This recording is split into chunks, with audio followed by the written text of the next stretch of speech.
Alright, so to finish the headlights up, it's time to put the bumper back on. But before I put the bumper back on this time, I think I'm going to go ahead and remove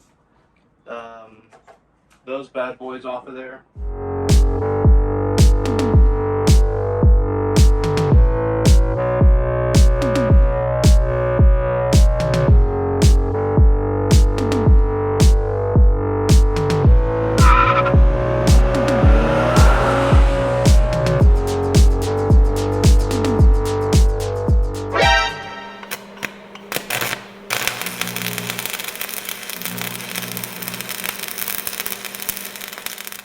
I will probably get a different pair or maybe print my own. Maybe try that. I haven't done that yet. I am also going to pull this split wing off, I think, for now. Because I may do a different ground effect here to help aero go under the car. Because I'm probably going to, do the pan and drip pans and all that stuff underneath the car to make sure I pass tech easy whenever I go to do any time attacks. Let's move on to working on this bad boy.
Okay, the bumper is back on.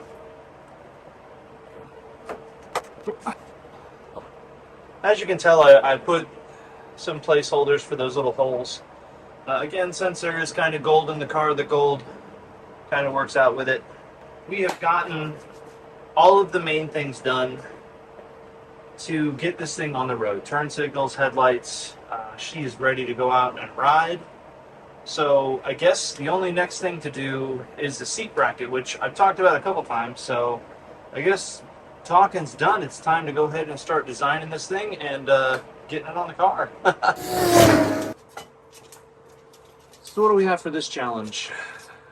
Flat bar. We are going to take this and build ourselves our standoff and then our cross bracket so we can mount our seat to it. And we're going to play with the welder for this, so this should be a blast. So let's get started. You guys are going to enjoy a time lapse because I'm not going to take the camera around with me everywhere, but this first part of the bar bending, I'm just going to leave it at this level. And then whenever I move inside, I'll figure out something to have you guys inside here with me. But on with it we go.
Okay, so here's our scenario. Got our two brackets. One will go here, one will go over here. So now we just got to mark our mounting holes. Good, so we'll go dead center there. There a little bit. There's those two mounted. Dead center. Dead center. Wow, I got those bins great. So let's go drill some holes and get the second part of our bracket done.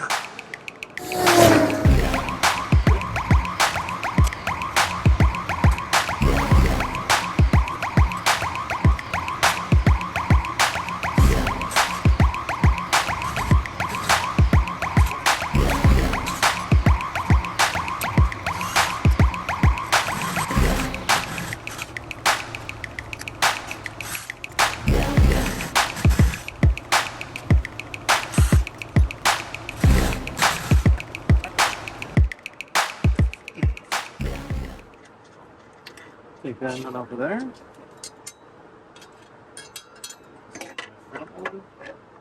Alright, so we have to wallow out the holes a little bit to fit that, but those bad boys are lining up. So the holes got to go a little bit bigger, which isn't that much. I just pull out my awl and drill those out a little bit more. But there is the startings of our brackets. We're basically going to have a bar welded from here that goes over to that and over to there, and that is how we're going to attach the seat down. The seat brackets that you buy for a couple $100 are actually less thick than this steel, so that's why I went with this one. Since this is my first time making the seat bracket, I want to make sure that it is stout enough, and I definitely maybe went a little overboard, but better safe than sorry.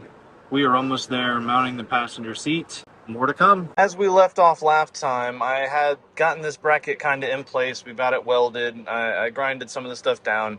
I am still not 100% on my welding, so as a backup, I went ahead and put, some small bolts through the metal as well. That's just giving me my peace of mind, considering that the seat itself mounts in these bars in the middle. So the next step is to pretty much remove this bad boy out, and we're going to paint it. I've got two more holes for the seat belts to actually attach to this. And if you're noticing now, all that wiring is gone. Well, I didn't have the camera up to record everything, but all the wiring here, I had all of this apart. I had the dash and everything all apart, and pretty much cleaned up all this and removed a ton of stereo and control wire, which I'm going to show you here in a second.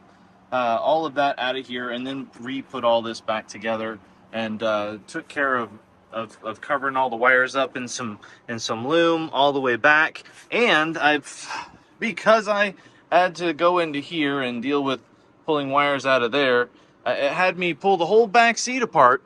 So I have the seatbelt set up in the back now. So we have the harnesses in the back, so when my kids are riding or anyone's riding in the back, and we have this harness bar that's going to go across the back here, I don't want anyone to smack their face into it. So we've got ourselves some 5-point seatbelt harnesses here in the back to keep people planted in those seats. We got 4-point in the fronts. And this seat here, I did have it placed in here to get all the holes mounted. And now I need to pull it out. We're going to get it painted. And then the seat will actually be mounted in the car. I'm looking forward to that. So over here, that is pretty much a ton. I mean, of course, my floor looked worse, but right there is basically me showing you just so much stuff that was actually pulled out that wasn't used. And now that is a lot cleaner. Of course, I got the other side to deal with doing some more of the wire looming, kind of like this side here, making it all look nice. That way, when you're in the car, you're not going to get snagged on any wires or whatnot. So we are coming along. These seats in the back is really cool too. So I think my kids are really going to love that. But, we are making progress. That is for sure. I've moved the part in there. I am going to be hooking the fire suppression system back up. It's going to basically just it'll basically turn under the hood into a cannoli to put out any fires that we may have. So I do have to get some parts to meld that together, and then I don't know if I need to test it. I may have to take this out and see if the actual bottle is still good or not and have it checked. And then throw it back in and fire suppression on the track. I mean, we are making progress. And we're back. So I went ahead and painted the bracket, and of course, it looks like the footage from me putting the seat in didn't take. But if you can kind of see through the windshield, we have 2 seats in the car now. So I will be going over this again here, and you can see that I've got the bracket in here and the seat is mounted to it. We've got the seat belts mounted here, so that's now nice and sturdy. I went ahead and also mounted up the seat belts on the other seat as well, so we're only waiting on one more part. Let's go here to the back. So we're waiting on our bar. We ordered the seatbelt bar here, which I'll probably modify and have it supported in the middle. And then we will basically hook these bad boards to that, and we will have full seatbelts. And you can't really see down there, but it is all nice. The next step, since we now have 2 seats, we're waiting on that bar. It should probably be here by next Friday. But the lap belt is in place, so we could technically drive this and be okay because the lap belts do work. It is on to disassembly of this door over here because we need to replace a window regulator. So let's get to it.